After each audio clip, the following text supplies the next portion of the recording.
Lu ada yang gampang, ngapain lu nyari yang susah gitu ya. Kayaknya untuk manusia yang lalai kayak saya bilang gitu, kayaknya memang saya harus dibuat yang koridor gini. Saya lihat Islam tuh beda banget, saya lihatnya kan. Itu nggak sekedar agama. Kalau saya lihat Islam itu kayak ada ideologi juga ya. Kalau misalnya Islam tuh dari kita bangun tidur sampai kita tidur lagi, dari kita lahir sampai kita mati, udah diatur semua gitu kan, nggak cuma soal urusan agama maksud saya gitu. Jadi itu saya ngeliatnya Islam tuh beda, kayak ideologi malah, karena apa semua tatanan ada gitu. Semua ada aturannya ya, dari Allah. hadisnya gitu. Ada gitu kan. Mau ngomong pemerintahan ada, mau ngomong tentang kehidupan sosial ada, ekonomi ada, harta haram, saya lagi belajar harta haram, harta halal itu ada. Tamu Dokter Gigi Karissa. Beliau salah satu mu'alaf ya yang kembali meluk Islam, revert kalau bahasa Inggrisnya itu ya, revert bukan convert sebetulnya ya. Karena kembali, karena memang fitrahnya kan sebetulnya dari muslim semuanya, dan sekarang kembali memeluk Islam setahun yang lalu, 15 Maret 2020 Dok ya. Masya Allah, tadi di awal Dokter Karissa menjelaskan ternyata pandemi ini memberikan Masya Allah ya hikmah buat Dokter Karissa. Malah dengan pandemi ini gitu ya, Allah tuh memberikan jalan hidayah buat Dokter Karissa, Insya Allah. Nah Dok, mungkin yang pertama kita ingin tahu sih sosok Dokter Karissa tuh latar belakangnya seperti apa sih, lahir di mana, keluarganya gimana gitu. Silakan Dok. Iya, salam kenal semuanya. Assalamualaikum warahmatullahi wabarakatuh. Saya bersyukur sekali, alhamdulillah boleh diundang ke sini. Perdana juga nih untuk sharing ini gitu ya. Di hadapan media sih gitu. Nah, kalau latar belakang saya lahir 26 Juli 1984. Jadi mau 37 tahun ini. Dari kecil dibesarkan dalam keluarga Kristen. Kemudian saya 2010 menikah, kemudian sampai saat ini dikaruniai 3 anak. Nah, mantan suami saya hamba Tuhan dulu ya. Kemudian lagi ya biasanya identitasnya apa lagi. Sekarang saya bertugas sebagai PNS di Jakarta Barat. Lahir di Jakarta. Di Jakarta juga. Jadi emang dari kecil di Jakarta ya. Iya. Baik nih Dok, kalau pendidikan sekolah sampai kuliah juga di Jakarta? Enggak. Jadi saya TK, SD, SMP, SMA di sekolah Katolik Mater Dei, Strada Sanjaya ya dulu namanya. Di Jakarta? Di Pamulang. Tangerang Selatan. Iya. Kemudian SMA saya di Magelang, SMA Taruna Nusantara. Kemudian kuliah FKG-nya di Universitas Indonesia. Kemudian S2-nya di Esa Unggul. Iya. Ya Dok, mungkin ini pertanyaan yang mungkin sering dokter dengar juga gitu ya, dari banyak orang yang menanyakan mengenai mu'alafnya Dokter Karissa gitu. Nah untuk dokter sendiri gitu ya, apa sih yang menggerakkan dokter untuk memeluk Islam gitu? Bagaimana sih jalan datangnya hidayah tersebut gitu Dok? Mungkin bisa di-sharing kepada kita semua Dok? Iya, kalau ini langsung kayak mau nangis ya. Karena memang benar sih kalau itu ya, kalau apa yang terjadi dalam hidup kita tuh memang sudah tertulis dalam Lauhul Mahfuz ya. Itu saya baru tahu juga setelah kembali ke fitrah Islam ini gitu. Saya nggak pernah berpikir untuk suatu saat saya akan berubah jadi Islam. Dengan latar belakang keluarga saya seperti itu, kemudian suami juga pendidikan juga dari kecil sekolah Katolik ya mayoritas gitu. Kemudian dari suku juga kan nggak mayoritas adalah non Muslim gitu kan. Jadi nggak pernah ada dalam pikiran saya akan sampai saat ini gitu ya. Jadi suatu hari di awal bulan Maret itu, awal-awal pandemi. Iya tahun lalu. Iya, itu kan kita lagi mulai digalakkan untuk pakai masker, sering cuci tangan, terus nggak boleh jabat tangan gitu ya. Entah kenapa saya berpikirnya saat itu kayak melihat wanita muslimah yang jaga wudhu, yang nggak boleh salaman gitu kan. Dulu ada beberapa teman kantor saya juga yang nggak mau salaman gitu kan sama lawan jenis. Itu betul. Saya dulu juga kayak rasanya gitu banget gitu kan dulu mikirnya ya terus atau ngelihat wanita yang pakai cadar gitu kan kayaknya terus kalaupun mereka foto atau apa itu emang kelihatan ya, atau suaminya emang nggak ketuker ya, atau sampai sempat ya mohon maaf sempat bercandanya ya seperti itulah ya gitu.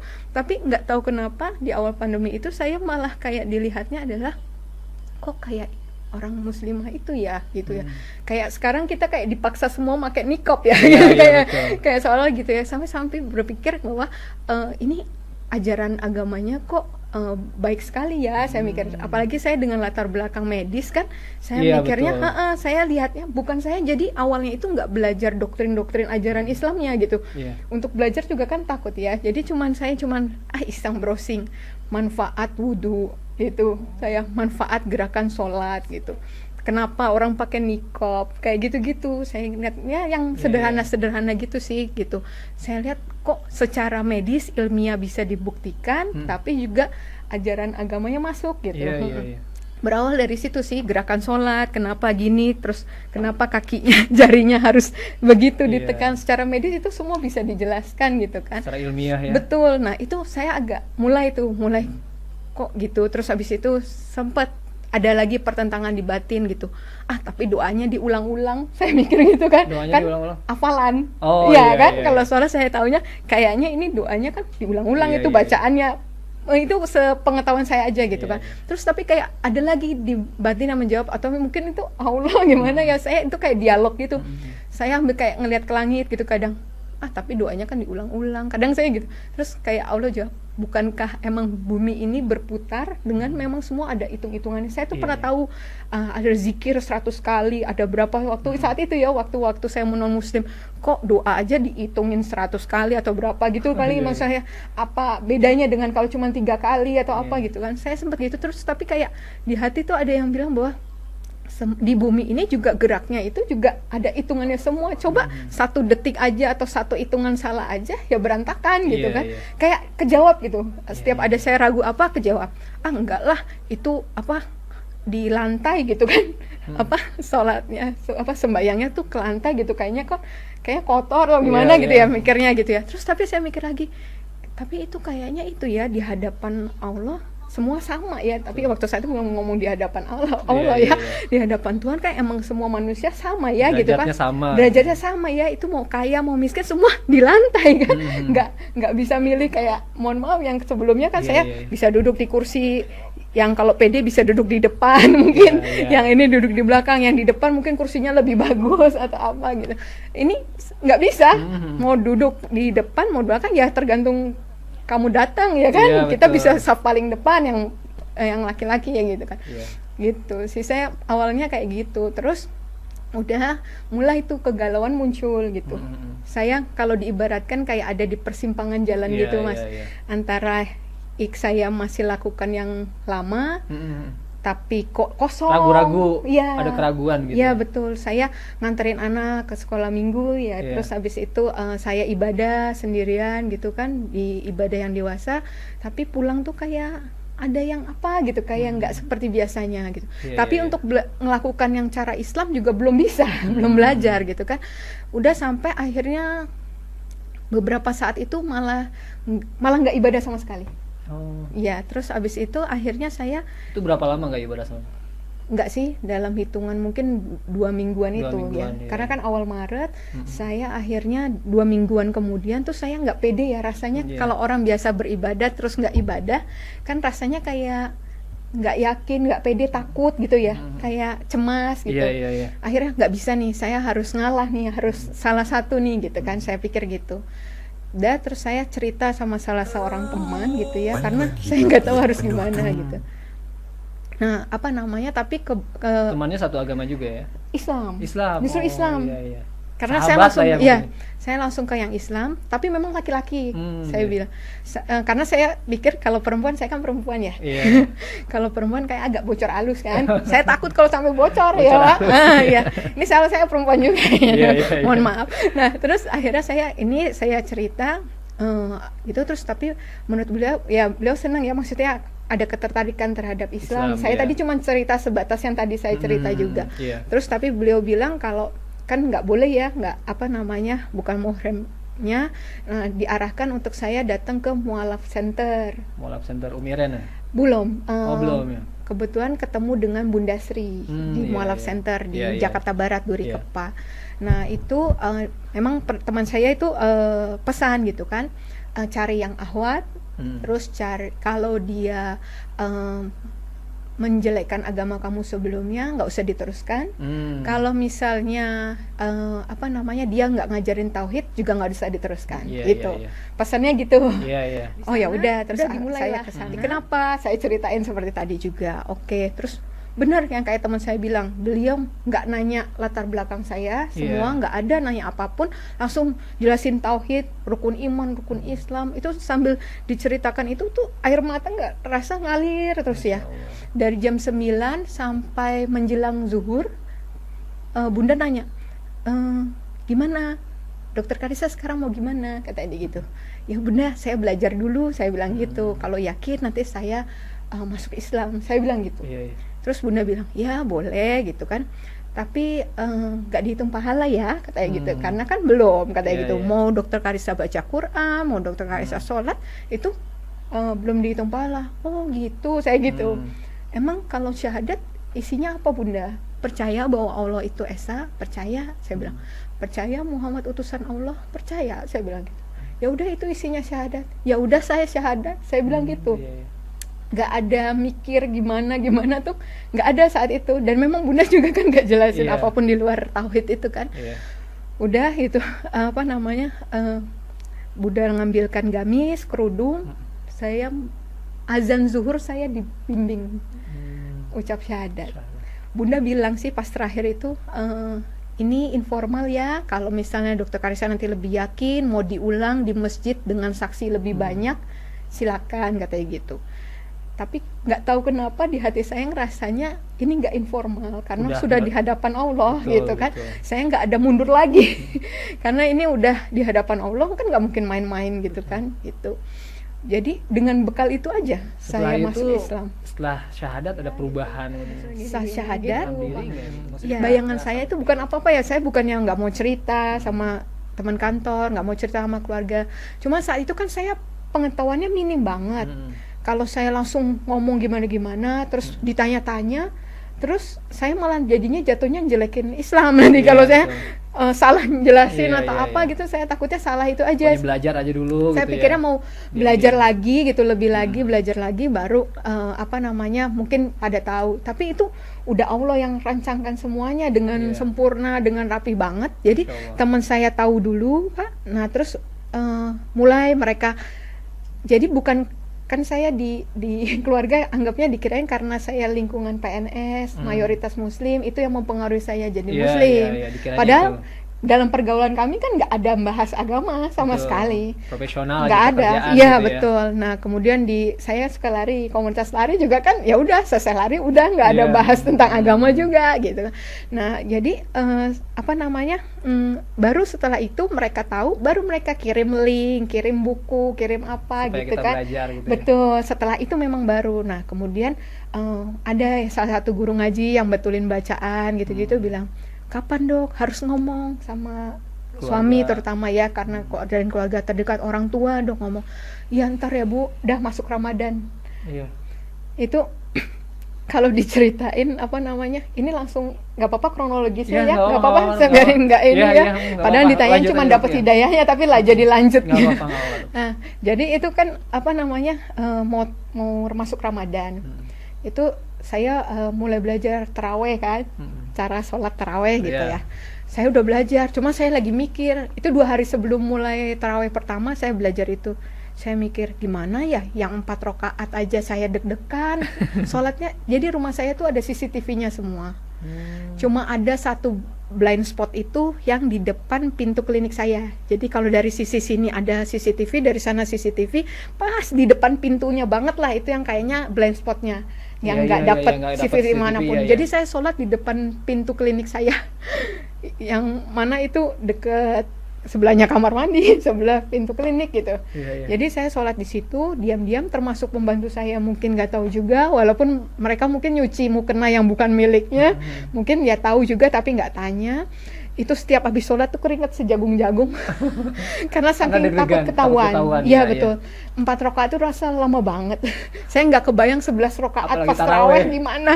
Udah, tapi ya saya nggak tahu, saya jalanin aja, terus saya belajar aja. Pas harinya harus taraweh itu, pulang kantor, tiba-tiba saya masuk rumah kosong. Jadi anak-anak, suami, pembantu itu ternyata lagi diajak pergi ke rumah mertua. Terus habis itu saya selesai taraweh, selesai rakaat terakhir, pintu pagar dibuka. Jadi istilahnya mereka baru pulang lagi, jadi saya bisa taraweh dengan lancar gitu. Ya, itu banyak kemudahan yang Allah kasih. Setiap habis selesai sholat yang wajib itu saya ini, alhamdulillah ya Allah bisa sholat, kasih kemudahan ya Allah untuk bisa sholat yang selanjutnya. Itu terus kayak gitu. Itu saya ingat banget prosesnya saat masih belum ketahuan. Ya, sampai Lebaran apa? Sampai waktu Ramadan itu saya alhamdulillah kan belum bisa bahasa Arab. Jadi saya baca terjemahan. Puasa juga dok, udah mulai puasa. Kalau puasa saya dulu non muslim kan memang udah sering puasa juga. Udah inilah ya. Udah terbiasa juga ya. Udah sering terbiasa. Terus habis itu jadi kalaupun dilihat suami nggak makan pun itu dia biasa aja karena memang sering puasa kan. Iya. Kalau soal puasanya nggak ini, cuma untuk sholatnya itu kan yang betul. agak bahaya. Nah udah, terus habis itu saya bisa minggu ketiga Ramadan kalau nggak salah itu selesai terjemahan Al-Quran. Maksud saya nyari kesalahan mas. Itu saya niatnya baca itu sampai tuntas cepet-cepet supaya saya kalau ada salah nggak jadi, mumpung yang tahu baru dikit. Maksud saya tujuannya itu gitu kan. Kalau nggak ini ya udah mungkin bisa nggak jadilah, kalaupun emang ada kesalahan fatal lah gitu ya. Kok sampai dari depan sampai terakhir makin kesini juz 27 gini-gini kok makin yakin, dan saya nggak nemukan salah ya, entah saya awam gitu ya, tapi yang biasanya saya ya di sebelumnya itu baca kitab saya sendiri itu kayak kok gini, kok kontradiksi, kok di sini dibilang gini, di sini gitu. Banyak banget yang saya baca saat dulu. Pas dibandingkan dengan ini harusnya kan lebih banyak lagi untuk kitab yang baru gitu ya. Yang nggak familiar gitu, harusnya saya lebih banyak lagi pertanyaan. Entah kenapa enggak. Satu pun pertanyaan enggak. Gitu. Itu saya sampai heran gitu. Sampai saya akhirnya bilang ke ustazah yang benerin bacaan saya bilang, "Bu, kayaknya sebentar lagi apa? Keluarga saya tahu." Saya bilang gitu. Saya rasanya karena saya mintanya kan Allah bekalin dulu. Saya belum baca yang lain-lain selain Al-Quran.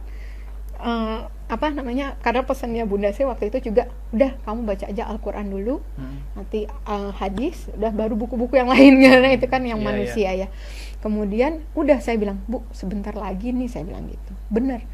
April saya ketahuan teman kantor, 15 Mei ketahuan suami. Selesai sholat Isya, itu saya rasanya perlengkapan sholat itu udah saya simpan dengan baik. 15 Mei itu sudah setelah Lebaran kalau salah ya, tahun lalu ya? Belum. Oh belum ya? Belum. Masih Ramadan? Belum, masih Ramadan. Masih Ramadan ya. 15 Mei itu Masih Ramadan. Masih Ramadan. Saya Isya, terus ketahuan alat sholatnya udah diancam mau dibunuh.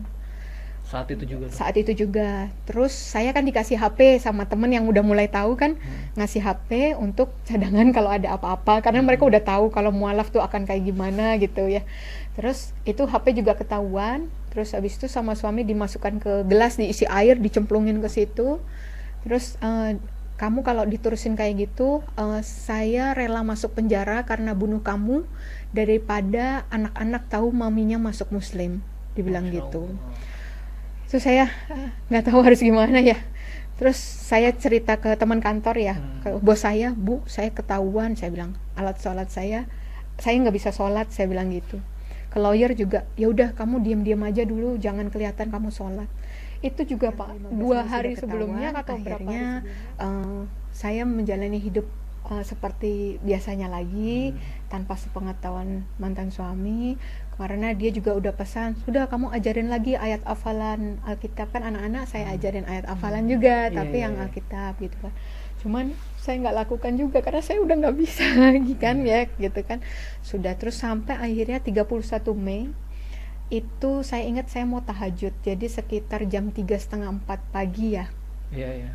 Itu saya pikir suami saya sudah tidur, jadi saya ngambil wudhu, terus gelar sajadah, terus lagi mau takbir, tiba-tiba saya di kamar anak, karena kan saya bilang tidurnya sudah pisah di kamar anak itu, jeglek pintu dibuka.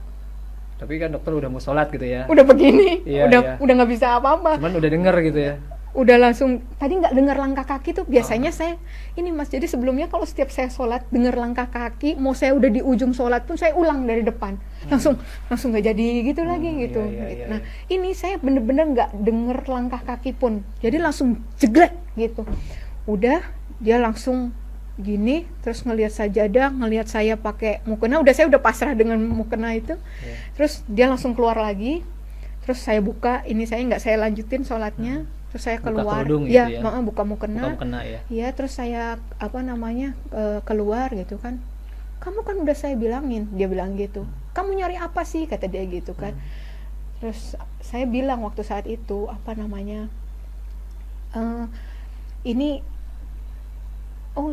sebelumnya itu memang saya sempat ada sounding ke adik saya. Kayaknya mungkin suami saya juga dapat bocoran dari adik saya ya, mungkin karena saya sempat diskusi, saya bilang ke adik, beragama Katolik juga kan? Kristen ya. Itu saya bilang ke adik saya, kan ada yang sekolah kedokteran juga, saya bilang, Dik, kamu kalau cari referensi buku yang terbaru kan gitu kan, yang ini, iya kata dia gitu kan, the latest one kan, saya bilang gitu kan, iya. Nah aku tuh lagi mikir, aku bilang gitu, kalau misalnya Yesus itu kemarin yang kita anggap itu Tuhan gitu ya, kalau dia itu harusnya kalau Tuhan itu berarti waktu dia datang itu harus paripurna dong, udah sempurna lah gitu, nggak perlu ada nabi lain yang harus diutus gitu kan, karena Tuhan sendiri turun jadi sebagai nabi gitu kan gitu, buat apa harus ada nabi selanjutnya gitu kan, dia udah harusnya paripurna gitu. Kenapa ada Nabi Muhammad ya, Dek? Aku bilang gitu. Kan Muhammad juga nggak hoax ya, maksudnya ada gitu, pernah hidup gitu, banyak orang saksi yang melihat bahwa dia pernah hidup gitu. Jadi memang ada gitu. Jadi Isa ada, Yesus ada, Muhammad ada gitu. Tapi yang saya bingung, kenapa masih ada Muhammad kalau kemarin Yesus itu Tuhan gitu. Saya mikir gitu. Wah, nggak bisa Kak, gini. Ya udah, saya dikasih buku The Islamic Invasion. Baca nih bukunya Islamic Invasion. Wah, kamu nih udah ini lah gini gitu. Terus awas ya Kak, pokoknya kalau aku nggak rela kalau anak-anak saya ikut kamu gini gitu kan. Aku ambil anak kamu kalau kamu itu gitu udah. Terus udah feeling lah ya, udah gini curiga banget lah, udah curiga banget ya. DP WA tuh saya gambar gini, kamu nadangin hujan apalagi ini wudu katanya dia ya kan, the latest one itu katanya gitu, dia gini. Terus habis itu saya baru mau jawab udah digaplok ke deket kuping sini digampar kan, gitu. Ya dia kan pukul arah kuping juga, saya jatuh langsung karena kan keseimbangan ya, pusat keseimbangan, saya jatuh, saya bilang sakit Dedi gitu. Terus saya keras memang supaya maksud saya ada tetangga atau pembantu saya yang dengar gitu kan. Udah, karena saya teriak-teriak, ditarik di jambak itu, ditarik masuk ke dalam kamar anak lagi. Di dalam kamar anak dijeduk-jedukin ke tembok. Anak-anak ada di sana. Anak-anak tidur di kamar saya. Nah, saya baru tahu setelahnya itu membantu saya bilang salah satu anak ada yang bangun dan dengar, tapi nggak berani bangun, dia cuman bangun nangis sambil gini dia di balik selimut gitu, dia bilang kayak gitu, dia cerita ke Mbak gitu. Terus habis itu saya di dalam dijedukin lagi ke tembok, terus dibalikin badan saya, dipukulin lagi, terus dibilang kan kemarin cuma ngancam bunuhnya saya, dibilang juga ini kalau kamu tetap begitu, anak kamu ya yang Gadiel, yang anak saya yang laki yang ketiga itu saya bunuh juga, kata dia gitu. Ya aku saya mikir kalau saya yang mati aja saya nggak apa-apa, yang penting saya sudah mati dalam keadaan muslim, saya mikir gitu. Tapi kalau anak saya gitu, saya kan takut ya. 3 tahun. 3 tahun, Masya Allah. Iya, hanya ujian sih. Jadi setelah itu bener, innamal usri yusra tuh bener banget. Itu aku rasain banget tuh Mas. Jadi tiap ada sesuatu nggak lama terus udah besoknya anak-anak enjoy gitu, udah langsung kayak diuji doang dulu, saya tegar nggak gitu, kuat nggak gitu, terus udah nanti ada sesuatu lagi udah gitu. Itu berapa lama Dok kabur tanda kutip gitu maksudnya? Total 3 bulan. 3 bulan di sana? Iya, tapi itu sangat menegangkan kalau diceritain Mas, karena kan saya statusnya PNS. Iya betul. Ya, cuti saya nggak sebanyak itu. Betul. Jadi akhirnya itu dan saya jadinya sudah langsung ngurus untuk berkas perceraian, dan itu kan nggak mudah juga kalau PNS. Ada jenjang-jenjangnya, harus izin, harus BAP. Nah, proses untuk saya ke Jakarta untuk BAP itu kan orang tua lagi nyari saya, suami lagi nyari saya. Itu pada nggak tahu keluarga ya? Itu kadang jarak 1 meter Mas, di kantor tuh sebenarnya mereka ada. Oh. Tapi bisa Allah lindungin terus, istilahnya masih diluluskan Mereka terus tuh nyari gitu. ya? Itu nyari, katanya itu kan setelah udah enak ya, sekarang sih soal hubungan apa semua udah baik, mereka taruh satu orang di tiap lantai sebenarnya. Udah dibilangin, ini fotonya, ini kalau pakai masker, ini kalau pakai kerudung, udah digituin, tetap nggak ketemu. Itu saya di jalan, Allahumma yasir walatu asir gitu-gitu, terus dibantu teman-teman banyak banget. Saya orang malu ya, sungkanan gitu sama orang. Jadi sebenarnya saya nggak minta tolong sama orang gitu, saya doanya sama Allah ya. Tapi Allah kayak gerakin semesta orang-orang itu untuk tolong saya gitu waktu saat itu Mas. Jadi udah sampai pulang lagi, sampai Umi bilang, ada harinya yang paling, Umi ini pasti udah Umi, aku kayak nyerahin diri aja Umi, ini pasti aku ketangkep, pasti ketahuan. Udah, jadi aku nggak usah pergi atau gimana gitu, kayak mau lari gitu, kayak nggak mau hadapin gitu. Tapi pas sholat malam dapat ayat dari Fusilat 30:31 itu saya ingat banget. Langsung saya sharing ke Umi, aku berani sekarang. Yang artinya apa? Jadi itu isinya nanti boleh dilihat ya. Itu jadi intinya kayak Allah itu ya udah, kami yang akan melindungi kamu gitu. Ketika kamu milih agama ini gitu, ketika kamu milih Allah, ya mereka malaikat Allah itu yang akan jadi pelindung saya. Udah, saya pede saat itu, dan bener pas sampai balik lagi ke pondok, Umi udah Umi selamat, Umi nggak ada Umi gitu. Alhamdulillah, itu mereka juga doa terus kan di sana gitu. Bukannya gimana ya, karena saatnya belum tepat gitu sih, bukannya mau menghindar terus gitu sih, enggak sih, nyari udah keadaannya lebih safe baru itu mau bertemu dengan mereka gitu. Dan memang benar visum BAP itu ternyata ada maksud Allah juga. Saya nggak pernah ada kepikiran kan Mas ngelaporin suami untuk visum KDRT, nggak pernah ada pikiran dalam hati saya, walaupun itu bukan KDRT pertama saya. Sebelumnya saya nggak laporkan gitu, termasuk yang tadi juga KDRT sudah pernah terus tapi apa namanya, ini pun saya nggak minta polisi untuk itu, malah diusir kan tadi polisinya. Betul. Tapi ternyata ada maksud Allah. Jadi yang tadinya suami mungkin masih mengancam untuk seperti itu, tiba-tiba ketika proses itu berjalan laporannya dan mau ditangkap jadi tahanan kejaksaan, langsung dia menemui pengacara saya, langsung bilang akan menuruti semua persyaratan yang saya kasih. Takut juga ya? Ya akhirnya gitu ya, itu jalan Allah ya. Untuk yang tahu suami saya nggak ada takutnya orangnya. Itulah istilahnya, maksudnya itu nggak istilah gitu, dia nggak, ya buktinya kan dibilang rela masuk penjara karena bunuh kamu gitu kan gitu. Nah terus tapi tiba-tiba gitu dia bilang tolonglah, damailah, cabut laporannya kayak gitu. Terus jadinya sudah di situ dia nemuin lawyer saya, terus kita bilang bahwa ya kita mau bercerai baik-baik, hak asuh sama anak-anak sama saya, harta bersama buat anak-anak, dan dia setuju. Ya sampai hari ini sudah alhamdulillah sudah hubungan sudah damai ya, walaupun sudah nggak bersama satu rumah kayak gitu. Anak-anak sama dokter Kalisa, anak-anak sama saya gitu, yang di luar dugaan saya, karena kan saya udah mikirnya saya udah sebatang kara aja udah. Yang tadi yang di awal itu saya udah kemungkinan terburuk saya yang pikir gitu.